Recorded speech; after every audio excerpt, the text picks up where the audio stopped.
We're live, pal. Oh my God, how do I get here? We're inside a toe. We're outside of a large toe. A large gout-fueled toe. Yeah. But the Gout Foundation is here day after WrestleMania weekend. But this episode is a very special one because WrestleMania is not the only thing that happened in Los Angeles this weekend. And the best gout machine is here to tell you all about it. But how about you introduce yourself first? Because I completely cut you off from that. Well, it's the velvet-voiced Adonis, the best gout machine, the man who makes dreams come true, and the Rihanna of Wrestle Talk. Ooh. Yeah, I was participating in WrestleMania weekend this year, my WrestleMania weekend. It's Boom. the WrestleMania weekend excursion. Is The what gauntlet. I decided to call it for you. I decided to name it for you, even though you're the one who lived it. I lived it.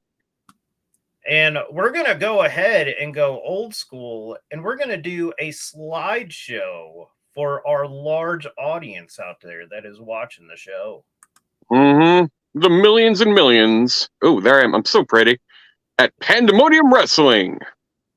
All right. Now, which night was this? Was this the last night? Night one, actually. Okay. Wednesday night. Was night one for you Thursday or Friday, to be clear? Wednesday. Holy I went hardcore. Man. Yeah. You went harder than Sheamus, Gunther, and Drew. Harder when they hit each other's face and Sheamus did not win the championship. Yay! Yeah. I couldn't believe how loud the echoes were when they hit each other in that large stadium. Like big meaty men slapping meat. Ooh. Of big meaty men, the man who likes to get thrown around by big meaty men. Mankind. Happy to find him. Yeah. That was a beautiful moment right there because he had taken the photo. I'm like, okay, we're done. And I got him. He's like, no, you're getting the whole experience. He put that mask on, and I was like, have a nice day. And I was like, that's a terrible impersonation. And he said, yes, it was, but I'm not going to let that ruin your evening.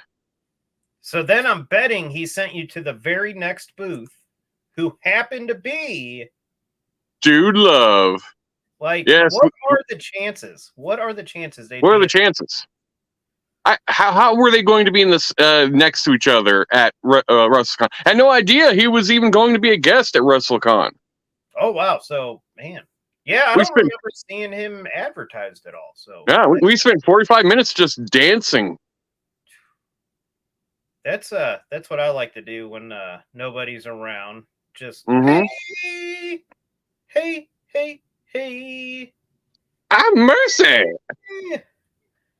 And then next to him was just Mick Foley was just hanging out.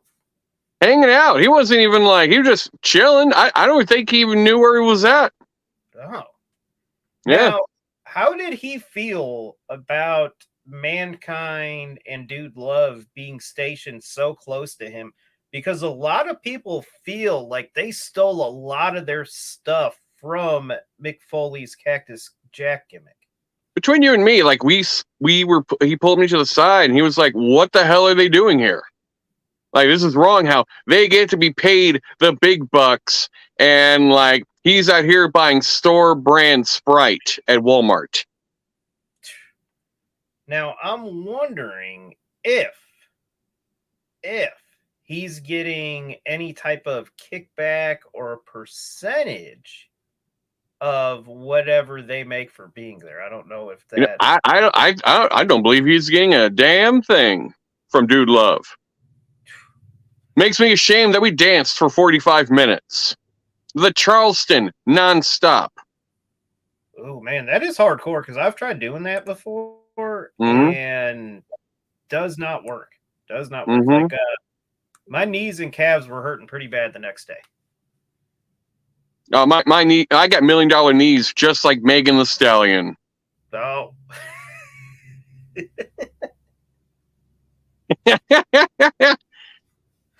Breathe. I guess that's why you did the Charleston for so long. Yeah. Then, Madman. The Grappler. now, did he try to grapple with you at all? He had me on the floor for a good 5 minutes, and then I realized that he was sleeping. Oh. And I freed myself. But did you quietly walk away, or did you try to make a ruckus to ruin his sleep when you walked away? I was trying to slowly tiptoe, but then my instincts kicked in. I went, woo, and I started running. He jumped up, and he was like, "Where's my horse?" And then he just went back to sitting down, and he grabbed his belt. Oh.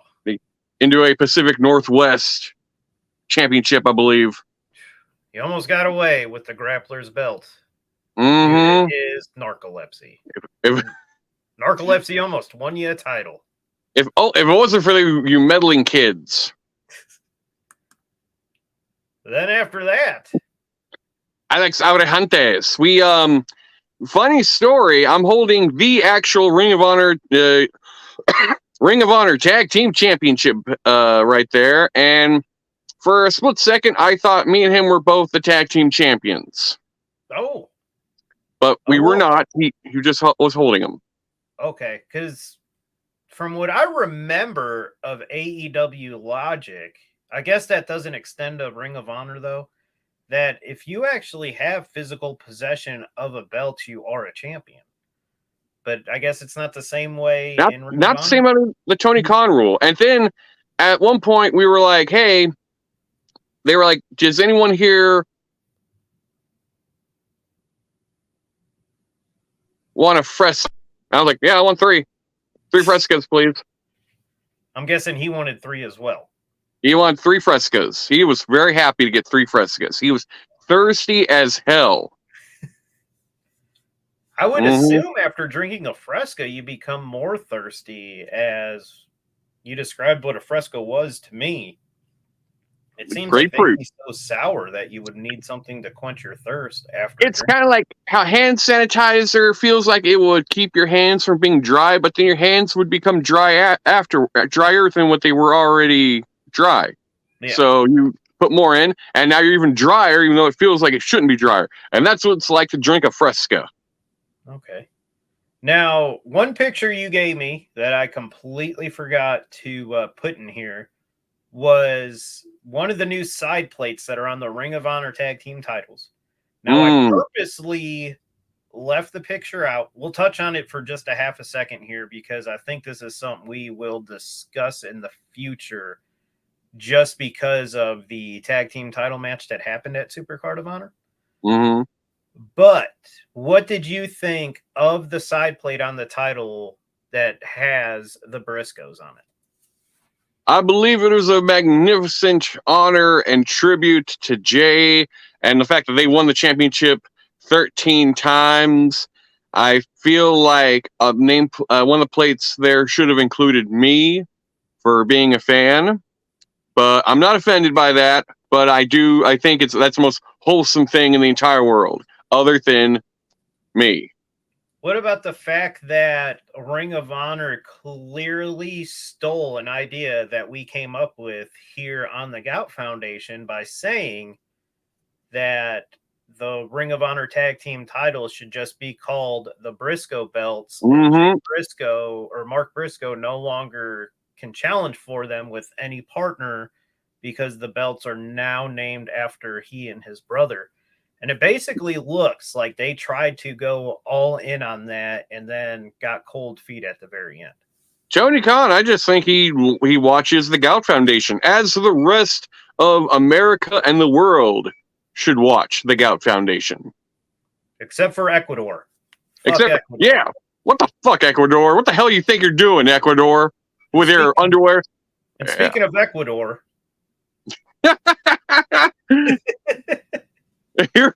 European champion, D'Lo Brown. Is that not where Ecuador is located? Maybe it is. I'm bad at math. Well, see, I thought that you went by like whoever colonized it, and Spain is in Europe. Yeah. Come on, Detroit took Ecuador over. Now, did D'Lo give you the lowdown on anything while you were talking with him? He just kept wanting to point to where my nipple was. No. And I was like, just lower the finger just a little bit. And he was really mad that I kept wanting to take the European Championship away. I'm like, I'm sorry. I'm the new Kenny Omega. I'm the belt collector. I'm going to have the NWA Northwest Championship. I'm going to have the European Championship. And I think there's one other belt that I'm the champion of. I could be wrong. Now, how were you able to get him to hold his head steady for so long to be able to take a picture? Yeah, because they kept going side by side, like, hold up, buddy, hold up. And he noticed I had a D'Lo Brown button on my jacket, which has the wobbling head. Oh, so like two negatives made a positive, which kept both of their heads steady. It kept him steady, being next to it, and he didn't want me to leave. Then after that, there you are with that NWA title. That's the other belt, the NWA Championship, the belt collector, the best Gout machine. Now, the belt collector machine. Word is Nick Aldis has already named you in a lawsuit for trying to be the most dapper NWA champion ever. He said that was his gimmick. Is there anything you could discuss about the possible litigation you're facing after holding the NWA title? You know what? I cannot disclose any of that in person. What I will say is that we had some heated words next to his table, which was only about like 30 feet from where I stood right there holding Sweet Charlotte. And he was mad. He wanted me to take the vest off. He was going to take off whatever turtleneck, cummerbund, cumberpatch thing that he was wearing, and we were going to go to blows. And I was worried I was going to have to put him in a Texas clover leaf. Man, I was like, hey, Aldis. Hey, I was like, hey, Aldis. Hey, Aldis. Are you sure you want Aldis? Oh, got him. Got him. You know, I told him you got served. And it's funny that you were able to get this championship because wasn't it our last episode or the episode previous where you discussed how you would easily take the title away from Brodus? Wait, what's he going by now? Not Brodus Clay anymore. He is Tyrus. Tyrus. There we go. Brodus, Tyrus. I guess he's supposed to be like a combination of Brodus and a pterodactyl. Yeah. Because is that why they keep on passing it around so much? They didn't think that you would get to the title because that thing's been a hot potato over the last couple months. All right. It's like it went to, God, who the hell had it before? I almost forgot about who had it before Tyrus. That had Matt Cardona. And then Trevor Murdoch. Yeah. I'm pretty sure they did Aldo the best Montoya they could to keep it away from you, and you still got it. WrestleMania weekend. So it was fate. I finished the story. Uva Tugarera. Uva Tugarera. Hoovy juice. Hoovy. I was drinking a juice box and I was like, Hoovy juice. Oh. Now, did he try at all to act like The Rock while you were there? He did make me miss out on being on The Witcher. Okay. But that's about it. You know, he did that little thing where he was trying to be, well, that's probably when he stole Hoovy juice from you, right? Is when he was trying to be like The Rock? Okay. That's what he stole my Hoovy juice. And then next. Love is in the air. You and Effie. Now, it kind of looks here like Effie just like ran up to like give you a hug. Like it was kind of like a surprise encounter. Because it doesn't look like you're at a booth at all here. Like it looks like it was a surprise encounter. He was like, German suplex. I was able to find this picture from another angle. And it looks like you two had a little bit more planned here. Were you about to give Effie a piggyback ride around WrestleMania? He jumped on my back and he went onward to Freedom Town. And I was just running around a place going, whee! Man. We walked over, high-fived the Honky Tonk Man together. Got charged $50 for it. Yep, $50 to high-five him. 30 to touch his sideburns. Now, I wonder if Effie, if he gets asked a lot for, like, people to basically reverse what you guys did there. If, like, a lot of people are like, wouldn't you think it'd be funny if we, because I could see someone, like, jumping on his back, and, you know, he's a strong man. Don't let his orientation fool you. He is a vicious, vicious man who could juggle cinder blocks. Well, he says, like, in his matches, like, whenever he has, like, those types of spots that, like, guys want to go, like, way far out in that direction, like, way further than he would even think. They want to go all downtown. They just want to go to Starbucks and figure jumping on his back is like a Uber. Yeah. And they, so I just figured that, like, you know, there's going to be some smarty smart marks that would just try to harass them just to be assholes there. So that's why I figured he was trying to get a piggyback ride from you to get the hell away from those people. Don't run away from the haters. Then next up, me and Mizuki. Connor? that was Mizuki from Tokyo Joshi Pro. Oh, okay. I thought that was Connor from Connor's Cure there. No. I was wondering where he got the wig from, because that just... Little Connor never won the Princess the Princess Championship or the Princess Tag Team Championships. Oh, well, that I'm aware of. He had several belts at one time, so like that's why I was confused. And now here, Arn Anderson. Mm-hmm.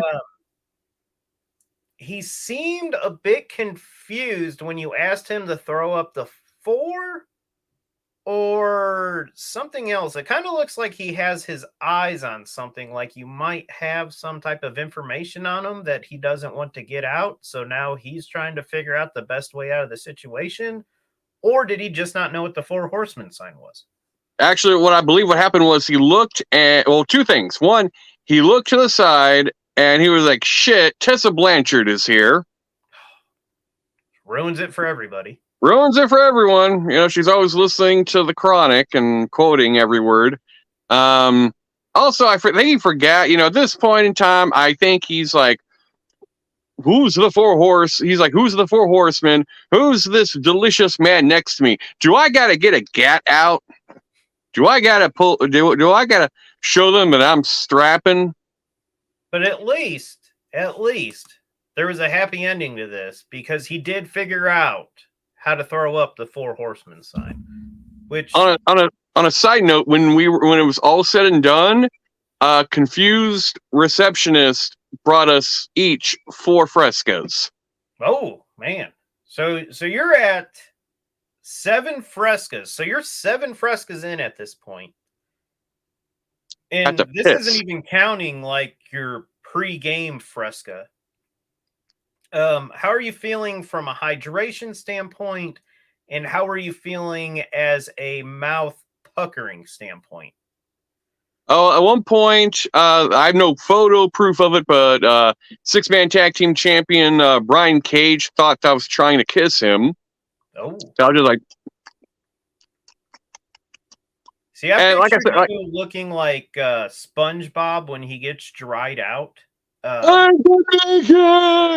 Is kind of what I was picturing you after that seventh Fresca. And maybe mm-hmm. that's what the machine thought he needed.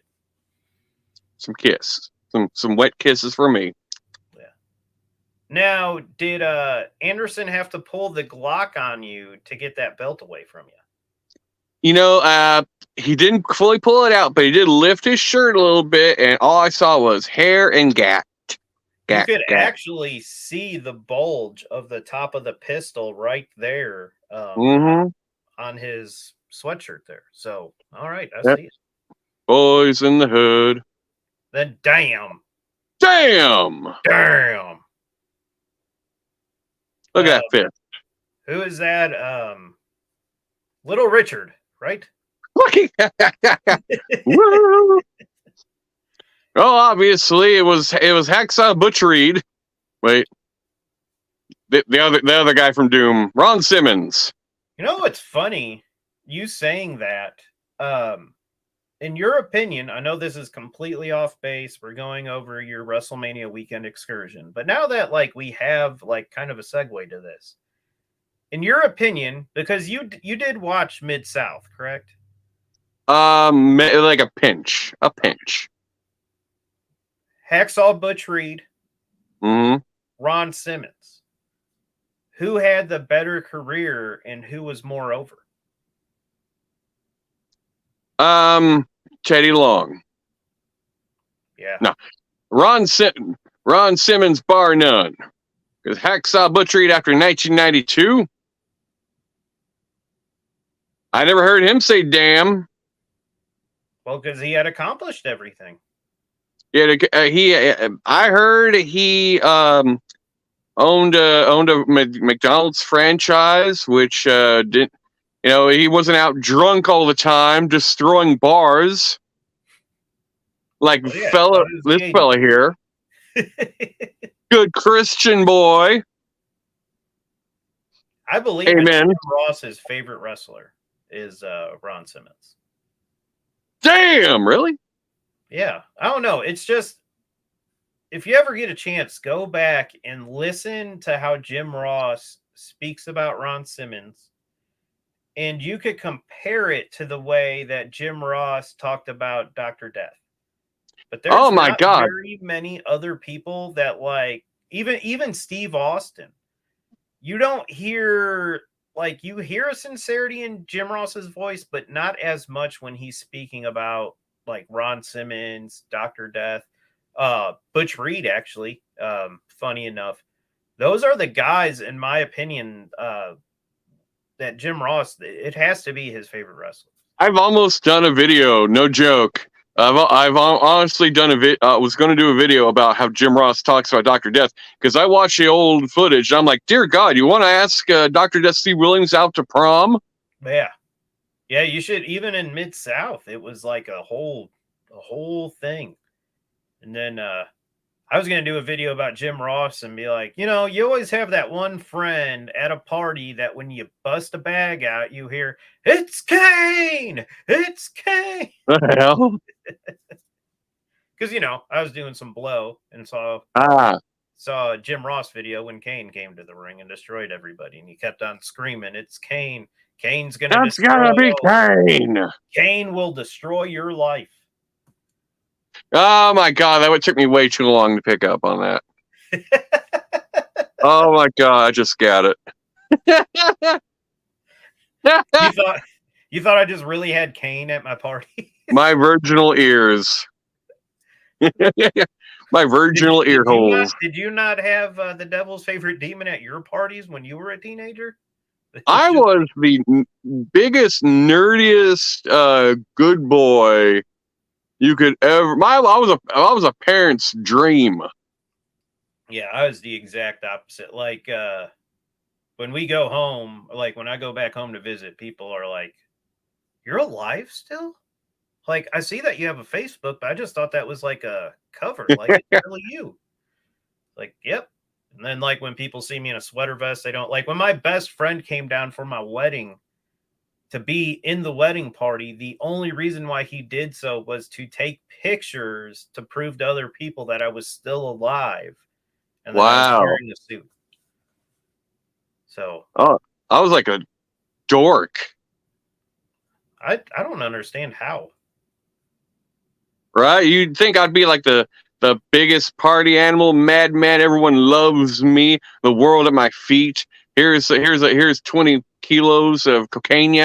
But Well, nope, no, nope. you don't remind me of that kind of, like, you remind me of the guy that would be like the party was based around, but you weren't the one like drinking, like, because I had a friend like this, that you weren't drinking, smoking, any of that, but the party like was still like centered around you. Like when people smoked, they liked hanging out with you. When people were drinking, they liked hanging out with you. When people were just hanging out, you were the guy to hang out. Like you were just like, to me, that's what I would have assumed you were, because the friend of mine that I always compare you to, that's who he was. Mm. He didn't even, I don't even think he smoked weed for his first time till he was in college. He drank once or twice before then, but I he was I was the a good one boy. at the parties. Like, he started all Yeah, the parties, and that's who I always just assumed that that's how you were. I was pure as the driven snow. Damn. Damn, Ron Simmons. And then you met, Mercedes I don't even Monet. know what she goes by now. I refuse to say Sasha. I was like Mercedes Monet. Now, what is she doing with her finger? Or, oh, her hand is just lined up with her With her shoulder in a way shoulder. it looks like she's Yes. flipping you off. I, for the longest, thought she was flipping me off. I'm like, what the hell, Mercedes? I thought you loved me. Well, see, I thought you blurred out the finger. I was It like, looked a what? little blurry. Yeah, you don't think I could handle a middle finger, so you blurted out on me? Like Jay's virginal eyeballs. I know it looks perfectly aligned with her shoulder, and it looks like she's flipping me off. She's like, "Fuck this Russell Chalk guy." What is the one thing that Mercedes Monet always likes to see? What? Her bank statement. Oh. Had a dream, I had it made. Did she bring her title with? It was there. I realized later. I'm like, crap. I should have gotten a photo of the belt. Oh, I thought It maybe was that's right what there. was around your wrist there, but no. No. That's just me holding my vest in for some reason.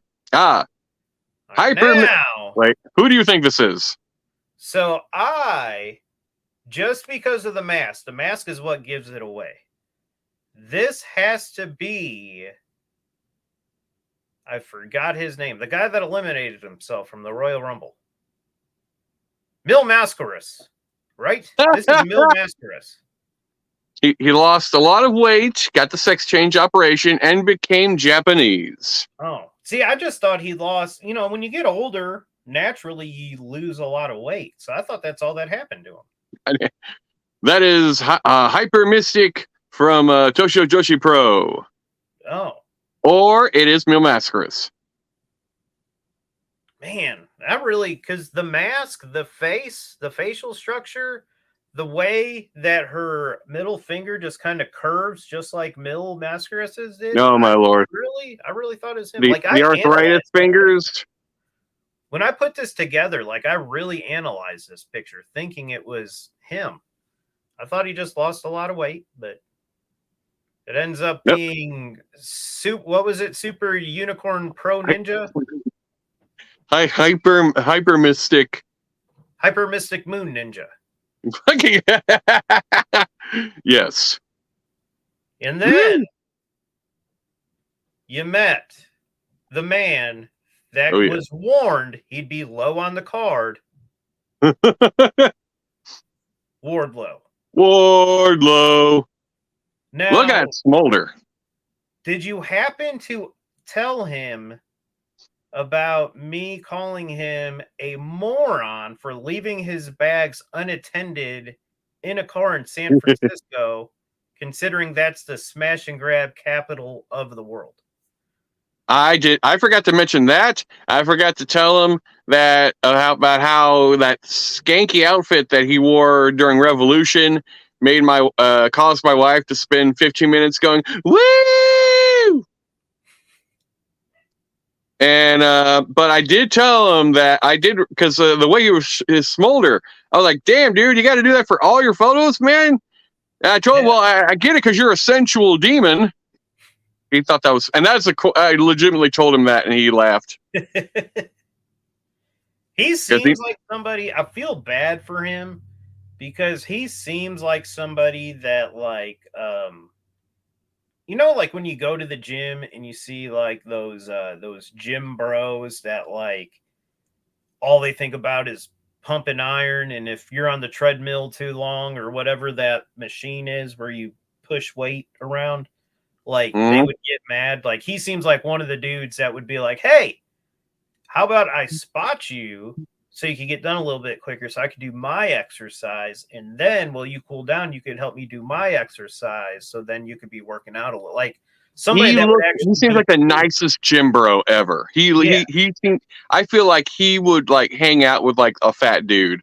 Yeah. Like he would hang out with, he would be like this hands. He gave me that feeling that he must be best friends with like a 400-pound fat dude, but that plays D&D, and he would be like, "Man, you're so cool. I wish I played D&D, but I can't because I have to look like this."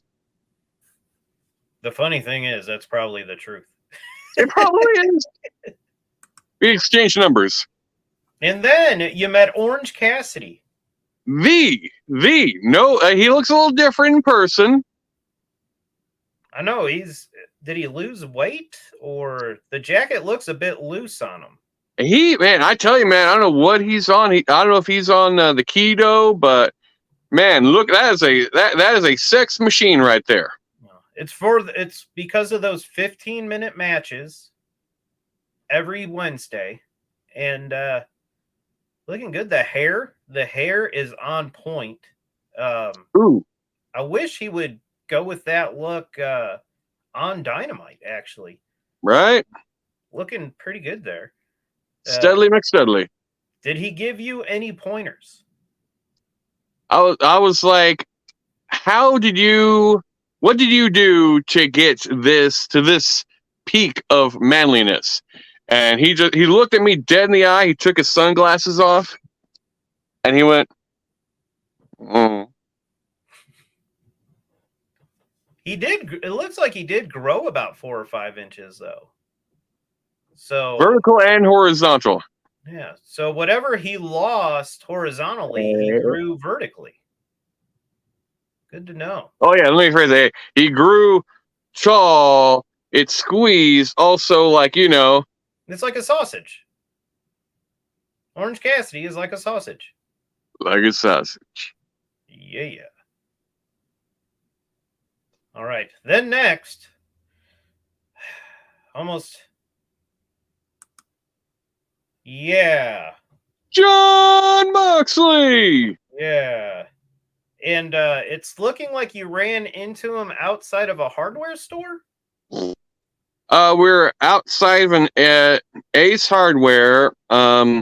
He was buying multiple plungers. Oh. I'm assuming it's like a therapy thing. He's going to plant it like all over his body, or possibly could be a weird sex thing with Renee. Don't know.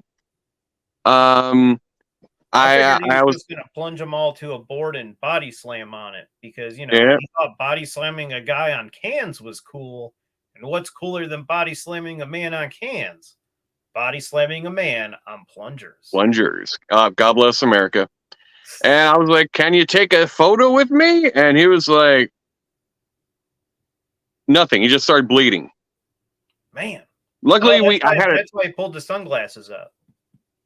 Yeah, you know what? I had some moistened towelettes in my pocket, wiped him off real quick. We took the photo. Then he started bleeding again. Man. Now, was he pretty cool when you met him, or was he just like, "Yeah, dude, like check this out. And it's like started bashing his head against stuff. He's like, well, wouldn't that be cool if I body slammed you onto this dead squirrel right here, dude? Like, He proceeded to beat the living shit out of me. Just pummeled me. Out of nowhere comes Wheeler Yuta, Claudio Castagnoli, and Brian Danielson, and all four proceeded to beat the shit out of me and a vagrant on the side of the sidewalk. No. Are you sure that wasn't just like Moxley again? He could have been moving so fast that I thought it was four different men. Okay. Which reminds me of Camp. Saying when Moxley took off his jacket, you just thought it was a vagrant, but it could have just been John Moxley with his jacket off. Yeah, he looked a little unbathed. Because that's probably what he was doing where you saw him. He was begging for change, and once he got enough money for a plunger, he went in and got one. Begged for some more change, went in and got another plunger. Because people are like, what's this man doing with all these plungers? I'll give him a quarter. And bam, next thing you know, he's got 9 plungers. He was in need of plungers. And then, the last one, you actually witnessed a miracle of science up close. You met the sentient pair Damn it. that everyone knows as Eddie Queefston or Quinton,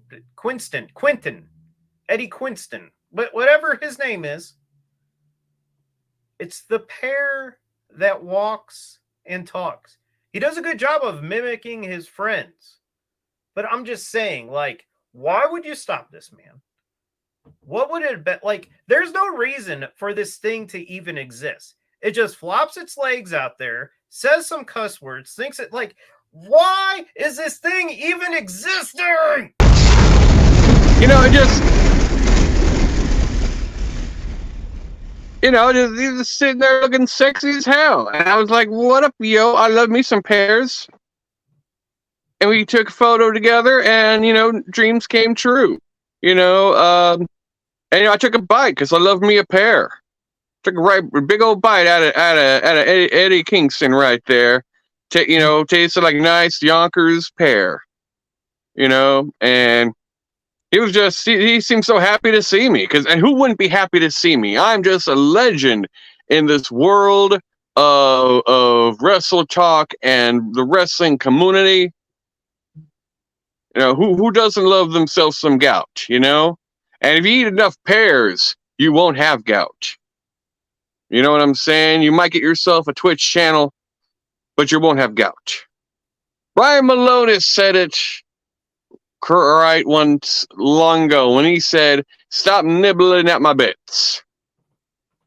And I've been following that advice forever until I met Eddie Kingston when I took a bite out of that yummy, yummy pear. It was juicy. My beard was quite moist from biting into that giant ass pear. Well, folks, we've had a great time today talking about my WrestleMania weekend.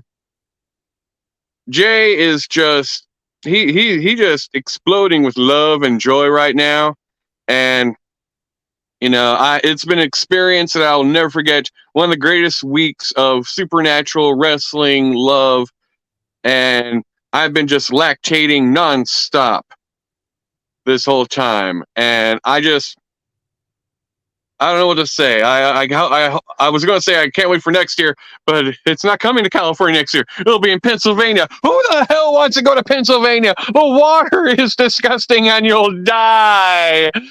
All right, well, I think that's about it, right, Jay? Yeah, Jay. Well, until next time, that was Jay from Jado's Wrestling, and this is the Best Gout Machine, saying, why not, Rihanna?